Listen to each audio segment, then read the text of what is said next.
चलो देखो फिर मेन हमारे पास जो इलेक्ट्रिशियन थ्योरी के अंदर इम्पोर्टेंट रूल रहेंगे या नियम जो है उनके बारे में डिस्कस करेंगे। ठीक है, नियम में हमारे पास कौन कौन से नियम है। सबसे पहले देखो, एक तो हमारे पास इम्पोर्टेंट रहेगा ओम्स लॉ। ठीक है, आप सभी ने कर भी रखा है और इसमें मेन बातें बता दूंगा, डायरेक्ट एग्जाम में आ सकती है। उसके बाद हमारे पास केवीएल एंड क्या रहेगा, केसीएल के बारे में। एक हमारे पास क्या होता है, एक हमारे पास बैटरी जो चैप्टर है उसके अंदर भी नियम बनते हैं, फैराडे के नियम है, वो भी डिस्कस करेंगे। तो सबसे पहले मेन देखो हम डिस्कस कर लेते हैं ओम्स लॉ के बारे में। ओम का नियम, ओम्स लॉ।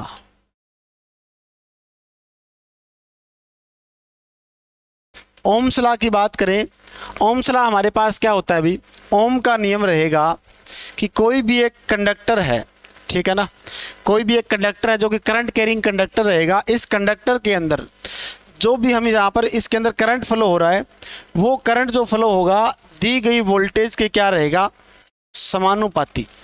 ठीक है, किसी भी करंट कैरिंग कंडक्टर में फ्लो होने वाला करंट दी गई वोल्टेज के क्या होगा, समानुपाती होता है। ठीक है, तो इसमें हमारे पास क्या होगा, V जो रहेगा वो समानुपाती किसके होगा, करंट के। ठीक है, ये बात ध्यान रखनी है। उसके बाद मेन बात क्या रहेगी इसके अंदर, ओम का नियम हमारे पास सबसे पहले किसने बताया था, सर जॉर्ज साइमन ओम। ठीक है, सर जॉर्ज साइमन ओम ने ओम के नियम के बारे में बताया था। उसके बाद मेन बात क्या रहेगी, इस नियम के अंदर अगर हम ये निशान चेंज करते हैं, बराबर का निशान लेके आएंगे तो क्या बनेगा, आई आर। ठीक है, यहाँ पर आर मतलब क्या रहेगा, आर हमारे पास होता है एक स्थिरांक बिंदु। ठीक है, स्थिरांक बोलते हैं आर को। स्थिरांक का मतलब क्या होता है, हमारे पास ये रहेगी कांस्टेंट टर्म। ठीक है ना, कांस्टेंट पॉइंट हमारे पास होता है, स्थिर रहता है ये। अब ओम का नियम लागू करने के लिए हमारे पास कुछ मुख्य शर्त भी है। ठीक है ना, ओम का नियम जो लागू होगा उसके लिए मुख्य शर्त होगी। तो पहली शर्त हमारे पास क्या होती है अभी, पहली शर्त हमारे पास रहेगी, तो दाब होता है, दाब क्या होना चाहिए, नियत। ठीक है, दाब हमारे पास नियत होना चाहिए। दूसरी बात, दूसरा हमारे पास क्या है, ओम का नियम वही लागू होगा जहां पर ताप जो होगा, ताप का मतलब टेम्परेचर जो रहेगा वो हमारे पास क्या हो, नियत हो। और अगला पॉइंट हमारे पास एक और क्या होता है, ओम का नियम वही लागू होता है जहां पर हमारे पास जो फिजिकल कंडीशन होती है, ठीक है ना, फिजिकल कंडीशन बदलनी नहीं चाहिए। ठीक है ना, फिजिकल कंडीशन क्या होनी चाहिए, हमारे पास सेम होनी चाहिए। वहीं पर क्या है, ओम का नियम लागू होगा। अब मेन बात देखो, ये तो बात होगी ओम के नियम के बारे में जो हमारे पास कहाँ पर लागू होता है, क्या कुछ कंडीशन है। क्या ओम का नियम एसी सर्किट में लग सकता है, बिल्कुल लग सकता है। ओम का नियम हमारे पास डीसी सर्किट में भी लग सकता है। ओम का नियम एसी और डीसी दोनों में लगता है। मेन बात क्या होती है, एसी सर्किट में लगाने के लिए हमारे पास ये सारी कंडीशन ज़रूरी होती है। बाकी ज़्यादा हमारे पास ओम का नियम डीसी सर्किट में लगता है, एसी में कम ही लगता है, क्योंकि एसी में हमारे पास जो तापमान है, जो दाब है, जो फिजिकल कंडीशन है वो हमारे पास चेंज होती रहती है। जैसे मोटर की बात है, जनरेटर की बात है, इनमें ओम का नियम लागू नहीं होता। ओम का नियम लागू किस में नहीं होगा, सबसे मेन बात हमारे पास जितने भी मैग्नेटिक कपलिंग डिवाइस होते हैं, ठीक है ना, मैग्नेटिक कपलिंग जो हमारे पास रहेगा, जैसे मैग्नेटिक कपलिंग में क्या होता है, एक तो ट्रांसफॉर्मर। ठीक है, ट्रांसफॉर्मर में ओम का नियम लागू नहीं होता है। दूसरा हमारे पास क्या होता है, जितने भी हमारे पास सेमीकंडक्टर मटेरियल होते हैं, ठीक है ना, सेमीकंडक्टर डिवाइस जो होंगे, ठीक है, सेमीकंडक्टर डिवाइस, सेमीकंडक्टर डिवाइस कौन कौन से, एक तो हमारे पास मान लो आप याद रखते हो डायोड के बारे में, एक हमारे पास क्या होता है ट्रांजिस्टर के बारे में, ठीक है, और हमारे पास एक क्या रहेगा मोसफेट के बारे में, ठीक है ना, मोसफेट में लागू नहीं होता, यूजेटी हो गया। उसके बाद हमारे पास एक क्या हो गया बीजेटी, हाँ, ये सारा हमारे पास क्या है एससीआर जो हो गई, ये सारे जो होते हैं वो सेमीकंडक्टर डिवाइस है। सेमीकंडक्टर डिवाइस का मतलब क्या होता है, जो अर्धचालक युक्ति होती है जिसके अंदर सिर्फ सिलिकॉन और जर्मेनियम जो सेमीकंडक्टर मटेरियल यूज करते हैं, ठीक है ना। तो सेमीकंडक्टर डिवाइस के अंदर भी ओम का नियम लागू हमारे पास नहीं होगा, ठीक है ना, ये चीज ध्यान रखोगे। उसके बाद एक हमारे पास होता है वैक्यूम ट्यूब, ठीक है, वैक्यूम ट्यूब में भी ओम का नियम लागू नहीं होता। दूसरा एक हमारे पास होता है नॉन लीनियर सर्किट, ठीक है, नॉन लीनियर जितने भी एलिमेंट होते हैं उनमें भी ओम का नियम लागू नहीं होता, ठीक है ना। एक हमारे पास होता है थायराइड्स, ठीक है ना, थायराइड्स, ये भी हमारे पास एक यंत्र रहेगा जिसके अंदर क्या है, ओम का नियम लागू नहीं होता, ठीक है ना। ये सारी बातें ध्यान रखनी है। तो ये सारे पॉइंट हमारे पास ओम का नियम लागू किसमें नहीं होगा, ये पॉइंट ध्यान रखो। उसके बाद देखो अगला पॉइंट, नेक्स्ट जो हमारे पास है वो क्या होगा भाई, नेक्स्ट जो है एक ज़्यादा एग्जाम में पूछते हैं बैटरी के चैप्टर से। बाकी पहले आप केवीएल और केसीएल के बारे में देख लो। एक तो हमारे पास होता है केसीएल और एक हमारे पास क्या होगा, केवीएल, ठीक है। केसीएल हमारे पास किरचॉफ्स क्या रहता है, करंट का नियम, ठीक है। ये हमारे पास क्या रहेगा, वोल्टेज का नियम। तो अब इसको हम क्या बोलते हैं, ये हमारे पास होता है केसीएल का फर्स्ट नियम, ठीक है, ये होता है केसीएल का फर्स्ट नियम। ये हमारे पास क्या रहेगा, केसीएल का ये हमारे पास सेकंड नियम होता है ये, ठीक है। केसीएल और केवीएल के बारे में सबसे पहले कौन से वैज्ञानिक ने बात बताई थी, ये हमारे पास वैज्ञानिक का नाम क्या होता है,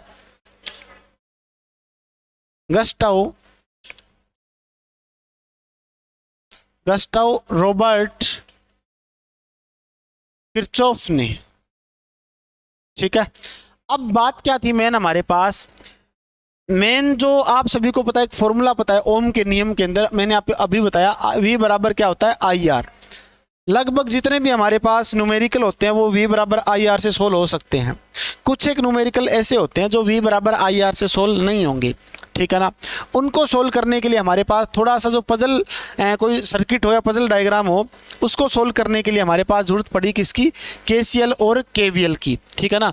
तो केसीएल और केवीएल की सहायता से हम क्या कर सकते हैं, जितने भी हमारे पास पजल न्यूमेरिकल होते हैं, ठीक है, जो हमारे पास कोई सर्किट जैसे बनता है, लूप बनता है किसी के अंदर, किसी में हमारे पास जंक्शन बनता है, उन नियम को सोल्व करने के लिए, उन न्यूमेरिकल को सोल्व करने के लिए हमारे पास मेन क्या है, केवीएल और केसीएल लगाया जाता है, ठीक है ना।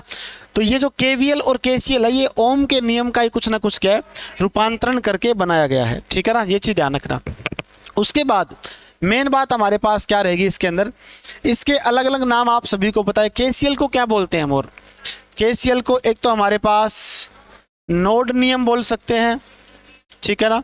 एक हमारे पास क्या होता है, इसे हम जंक्शन नियम, ठीक है ना, जंक्शन लॉ भी इसे हम बोल सकते हैं। एक हमारे पास क्या होगा, इसे हम पॉइंट नियम भी बोल सकते हैं, ठीक है ना, पॉइंट नियम। ये केसीएल के तीन चार नाम आप ध्यान रखो। उसके बाद केवीएल की बात करें तो केवीएल को हम लूप नियम, ठीक है, केवीएल को हम लूप नियम। उसके बाद एक हमारे पास क्या है, केवीएल को हम क्या बोलते हैं, मेश नियम भी बोलते हैं, ठीक है। और केवीएल को हम क्या बोलते हैं कि एक हमारे पास जाल नियम भी इसे हम बोल सकते हैं, ठीक है, ये आप ध्यान रखना। अब इसकी एक ट्रिक भी है, शायद देखते हैं एक बार, शायद उसमें लिखी हुई है ना, इसमें हमारे पास एक ट्रिक है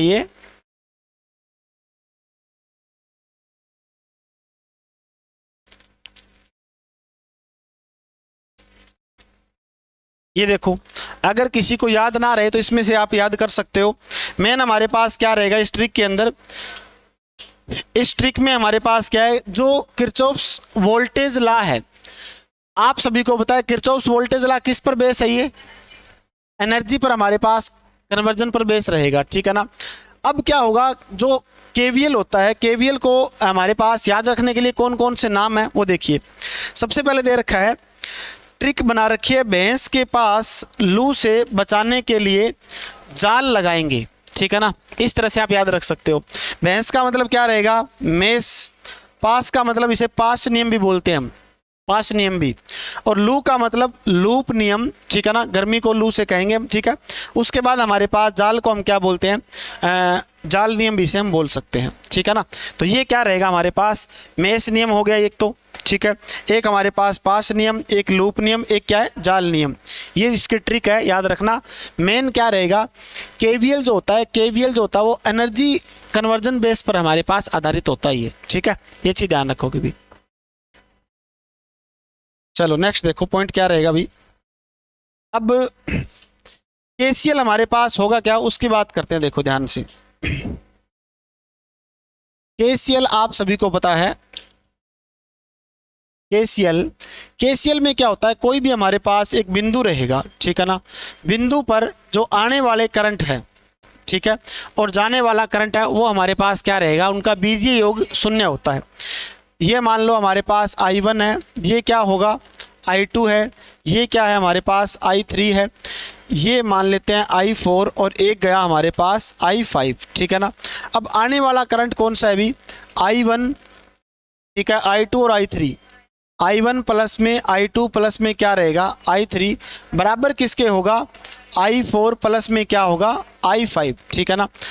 ये तो हमारे पास आने वाले करंट और ये है जाने वाले, बराबर में रख दिया। उसके बाद I1 प्लस में I2 प्लस में I3, इनका हमें करना है एल्जेब्रिक सम। एल्जेब्रिक सम करने के लिए हमारे पास ये लगता है फॉर्मूला। तो अब I4 को इस साइड लेके आएंगे तो माइनस क्या बनेगा I4, इसको इस साइड लेके आएंगे I5 को, तो ये भी हमारे पास माइनस क्या रहेगा I5 बराबर किसके होगा 0 के। ठीक है, तो ये हमारे पास क्या होता है केसीएल का नियम। इंपॉर्टेंट है, सिंपल सा है। सी से याद क्या रखोगे, चार्ज। ठीक है, ये हमारे पास चार्ज पर आधारित होता है ये। ठीक है ना, ये चीज ध्यान रखना। चलो नेक्स्ट देखो, केसीएल नियम से अगर आपको कोई छोटा मोटा न्यूमेरिकल पूछ लें तो किस टाइप में पूछ सकते हैं अभी। जैसे आज मैंने सुबह आपको करवाया था, ये मान लो हमारे पास करंट है, ठीक है, ये है 4 ओम का रजिस्टर। यहाँ पर हमारे पास क्या है, इसको हमने कर दिया ग्राउंड। ठीक है, इसको ग्राउंड कर दिया। यहाँ पर हमारे पास क्या है 40 वोल्ट है। तो अब आपको पूछा गया करंट का मान बताइए कितना होगा, तो करंट का मान कितना आ जाएगा, करंट हमारे पास I बराबर क्या होगा V बटा में R। यहाँ पर V कितना है अभी, इस पॉइंट पर V है 40, इस पॉइंट पर V कितना है, इसमें हमारे पास क्या होता है, ये हमने कर रखी है अर्थिंग। और आप सभी को पता है अर्थिंग के अंदर, ठीक है ना, अर्थिंग में मेन पॉइंट क्या होता है, अर्थिंग का रेजिस्टेंस क्या रखेंगे, 1 ओम से भी कम रखना होता है। ठीक है ना, ये पॉइंट ध्यान रखोगे। अर्थिंग का जो हमारे पास विभव होता है, विभव का मतलब वोल्टेज, वो कितना मानते हैं हम 0।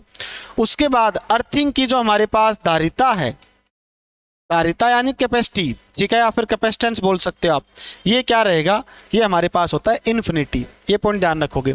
अब यहाँ पर अर्थिंग की वोल्टेज क्या है 0, तो माइनस क्या करेंगे 0 बटा में R कितना है हमारे पास 4, तो क्या हो गया 40 बटा में 4 कितना आ जाएगा 10 एम्पियर। ये हमारे पास क्या है करंट की वैल्यू निकाल सकते हैं। इस तरीके से केसीएल लगा सकते हो आप। ठीक है, अगर आपको छोटा मोटा और न्यूमेरिकल दे, वो देखो किस टाइप में दे सकते हैं भी। अर्थिंग के अंदर जो हम ये लाइन लगाते हैं ना, ये 3 लाइन लगाते हैं लगभग। ठीक है, ध्यान रखना, लगभग हमारे पास ये 3 लाइन लगती है। चलो भी देखो नेक्स्ट, देखो क्या पॉइंट है। नेक्स्ट हमारे पास क्या रहेगा, मान लो कोई भी हमारे पास एक बिंदु है, इस बिंदु पर हमारे पास ये अलग अलग करंट है, ये I1 है, I2 है, I3 है, I4 है, I5 है। ये हमारे पास 9 एम्पियर है, ये है 8 एम्पियर। ठीक है, ये हमारे पास है 6 एम्पियर और ये हमारे पास हो गया 7 एम्पियर। तो आपको निकालना है I3 का मान कितना होगा, I3 का मान कितना होगा बताओ भाई।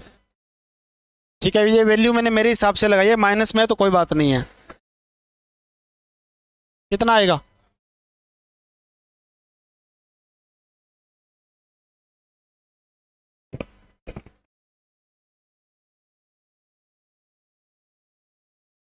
कितना आया 18। चलो देखो, अब हमारे पास क्या, सबसे पहले चेक करेंगे आने वाले करंट।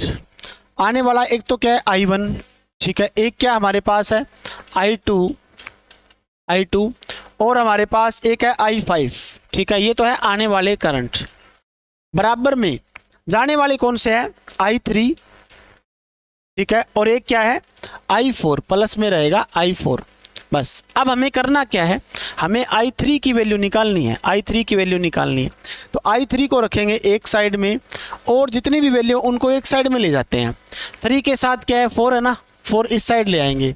तो I1 प्लस I2 प्लस क्या रहेगा I5 माइनस क्या होगा I4। तो अब हमारे पास I1 की वैल्यू कितनी है अभी 9 लिखेंगे, प्लस में I2 कितना है 8, प्लस में I5 कितना है 7, माइनस में I4 कितना है 6, ठीक है। तो अब देख लो कितना बनेगा भाई, 8 और 17 और 7 24 माइनस 6, ठीक है, 24 माइनस 6 तो कितना आ गया 18। ये 18 हमने क्या निकाल दिया I3 का मान, ये एम्पियर में। ये क्वेश्चन आसान होते हैं, ज़्यादा मुश्किल नहीं है, इस टाइप में आपको क्वेश्चन पूछे जाएंगे। मेन ध्यान क्या रखना है, जो आप पहले आप इक्वेशन बनाओगे उसको आराम से लिखना है पहले तो, ठीक है ना, ये चीज़ ध्यान रखोगे। चलो चले नेक्स्ट पे। उसके बाद हमारे पास है केवीएल से भी कई क्वेश्चन बन सकते हैं, अच्छे क्वेश्चन बनते हैं केवीएल से। केवीएल मैंने बता दिया आपको, ट्रिक के हिसाब से बता दिया, ये हमारे पास एनर्जी बेस्ड होता है ये, ठीक है ना, एनर्जी बेस्ड रहेगा। एनर्जी कन्वर्जन जो हमारे पास होता है, कंजर्वेशन होता है, उस पर आधारित होता है ये, ठीक है, संरक्षण बोलते हैं। उसके बाद केवीएल का मतलब क्या रहेगा, देखो केवीएल हमारे पास मेन क्या होता है वोल्टेज ड्रॉप, ठीक है ना, वोल्टेज ड्रॉप हो रही है। मान लो हमारे पास 2 रजिस्टर है, ये R1 है, ये क्या रहेगा R2 होगा। उसके बाद हमारे पास क्या होगा, यहाँ पर टोटल हमने वोल्टेज दिए E इसको, ठीक है ना, टोटल वोल्टेज हमारे पास E है। इस E में से ही यहाँ पर ड्रॉप होगा, इसमें मान लो V1 ड्रॉप हुआ, इसमें हम मान लेते हैं V2 इसमें ड्रॉप हो रहा है, ठीक है। तो क्या रहेगा, टोटल जो वोल्टेज है वो हमारे पास क्या रहेगी, जो इनमें ड्रॉप हो रहा है उसके प्लस के बराबर ही रहेगा, उनका जो सम कर रहे हैं उसके बराबर ही हमारे पास टोटल वोल्टेज आएगी। ये चीज़ ध्यान रखना है। अब इसमें क्या होता है, सम्मिशन हम करते हैं, टोटल वोल्टेज, ठीक है ना, ये हमारे पास किसके बराबर होगी, ये हमारे पास जो ड्रॉप हो रहा है, ठीक है ना, इनके साथ हमारे पास बराबर होती है इसमें, ठीक है ना, केवीएल के अंदर। अब केवीएल में क्या रहेगा, टोटल वोल्टेज हमारे पास ये मान लो, ये मान लेते हैं 200 वोल्ट है, ठीक है, 100 इसमें ड्रॉप हो गया, ठीक है, या फिर ये मान लेते हैं 90 इसमें ड्रॉप हो गया, इसमें कितना हुआ 110 हमारे पास इसमें ड्रॉप होगा, ठीक है। तो अब देखो टोटल वोल्टेज हमारे पास कितनी है 200 है, ठीक है। तो अब 90 प्लस में क्या होगा 110 करेंगे तभी हमारे पास इसके बराबर आएगा ये, ठीक है।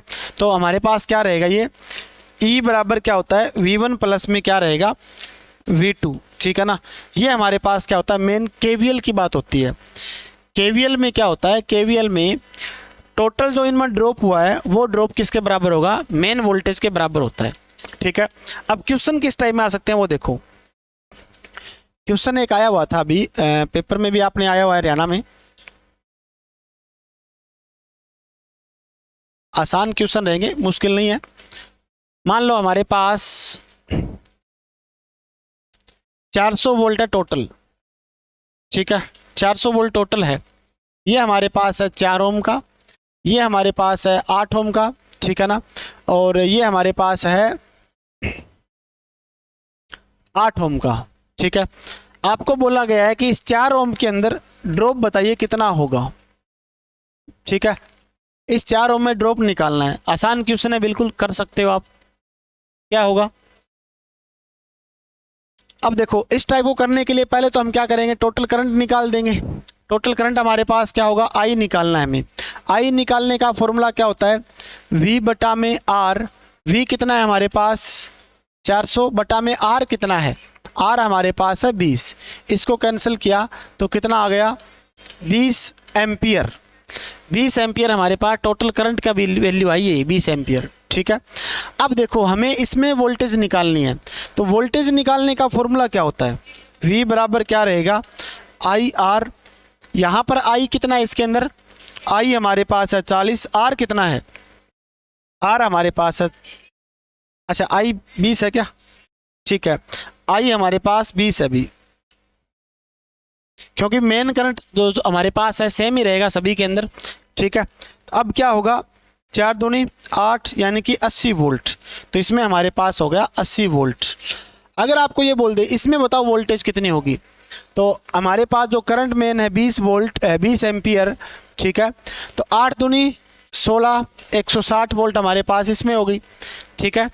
तो कितना बच गया हमारे पास टोटल, 160 ही हमारे पास इसमें आ जाएगी, ठीक है। अब आप इन सभी को जोड़ोगे तो इसके बराबर ही आएगा, ठीक है। 116 दूनी 32 और 80 हमारे पास 400। ये होता है केवीएल के अंदर। केवीएल में एक बात ध्यान रखना, केवीएल में एक सिस्टम होता है हमारे पास, जैसे कि ये प्लस है और ये क्या रहेगा, माइनस है, ठीक है ना। ये मान लो हमारे पास 5 वोल्ट की कोई बैटरी है, ठीक है। अब जो करंट है वो हमारे पास माइनस से बाहर निकला है, करंट माइनस से बाहर निकलेगा। अब करंट माइनस से बाहर निकलता तो इसकी वैल्यू जो है वो क्या लिखेंगे हम, अगर करंट माइनस से बाहर निकलेगा तो इस 5 को लिखेंगे +5 वोल्ट, ठीक है ना। ये चीज ध्यान रखना है।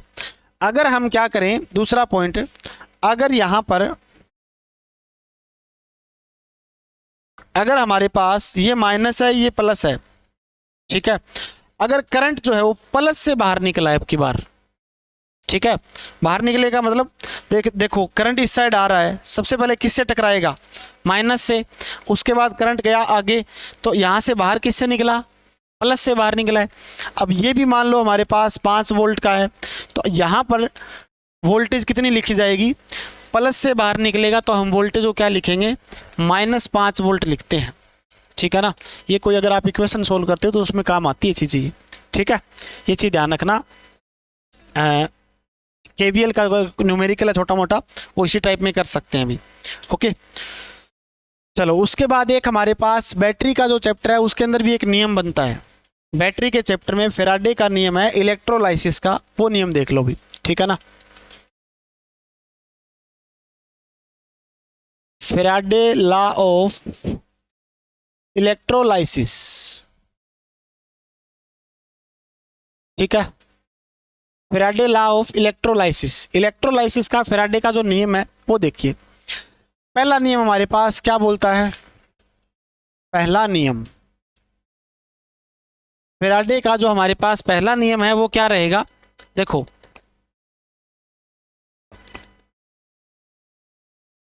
हेलो,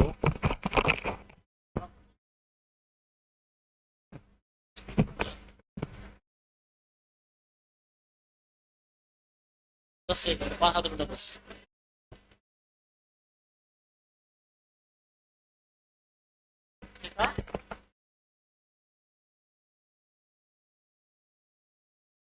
अभी कर लो कोई बात नहीं।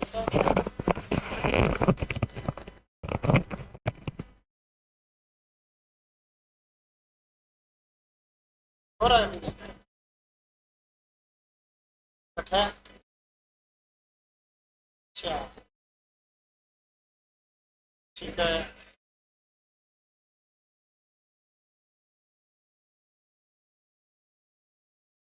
नंबर भेजना,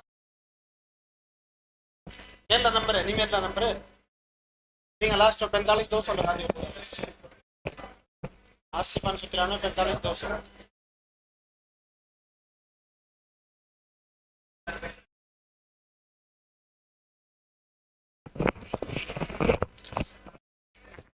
चलो देखो, पहला नियम हमारे पास क्या बोलता है, फैराडे का इलेक्ट्रोलाइसिस का नियम है, ये विद्युत अपघटय का नियम, ठीक है। फैराडे के अलग अलग नियम है, फैराडे का मैग्नेटिक के अंदर भी हमारे पास नियम होता है। ये इसमें क्या है, जो भी हमारे पास इलेक्ट्रोड है उस पर जमा हुआ जो द्रव्यमान रहेगा, ठीक है ना, वो क्या होगा, उस इलेक्ट्रोड में फ्लो होने वाले चार्ज के समानुपाती, ठीक है। जो हमारे पास इलेक्ट्रोड पर जमा हुआ द्रव्यमान फ्लो होने वाले चार्ज के क्या होगा, समानुपाती रहेगा। अब क्या होगा, m जो है इस निशान को चेंज करेंगे बराबर के निशान में, और क्या लिखेंगे z, और q हमारे पास क्या रहेगा, it, ठीक है। तो m बराबर क्या हो जाएगा, z it हमारे पास बनता ही है, ठीक है। ये चीज़ ध्यान रखो। यहाँ पर z क्या होगा भी, z हमारे पास होता है ECE, ECE को क्या बोलते हैं, इलेक्ट्रो केमिकल इक्विवेलेंट, ठीक है ना। इसी हमारे पास रहेगा इलेक्ट्रोकेमिकल इक्विवेलेंट। अगर हिंदी में लिखें तो विद्युत रासायनिक तुल्यांक, ठीक है ना। विद्युत रासायनिक तुल्यांक हमारे पास ये होता है Z। अब देखो यहां से अगर आपको पूछ ले भी Z की जो इकाई है वो क्या रहेगी भी, अगर Z हम निकालें तो ये हमारे पास इसके बटा में जाएगा। M बराबर क्या होगा IT, या हम क्या लिख सकते हैं यहाँ पर M यानी कि मास की इकाई क्या रहेगी kg, ठीक है। उसके बाद I हमारे पास क्या होगा एम्पियर, ठीक है, और T हमारे पास क्या होगा सेकंड। एक इकाई तो ये बनती है इसकी Z की। दूसरी इकाई क्या लिख सकते हैं, दूसरा हमारे पास Z बराबर लिख सकते हैं M बटा में Q, ठीक है। M हमारे पास क्या होता है kg और Q क्या रहेगा कूलाम, ठीक है। ये रहेगा फैराडे का जो हमारे पास विद्युत अपघटन का पहला नियम है उसके बारे में बातें। दूसरा नियम क्या बोलता है अभी, फैराडे का जो हमारे पास विद्युत अपघटन का सेकंड जो लॉ है, सेकंड लॉ क्या रहेगा, जो हमारे पास दोनों इलेक्ट्रोड है, दोनों इलेक्ट्रोड पर जितना जो हमारे पास मास है और जितना उस पर चार्ज फ्लो हुआ उनका अनुपात देखना है।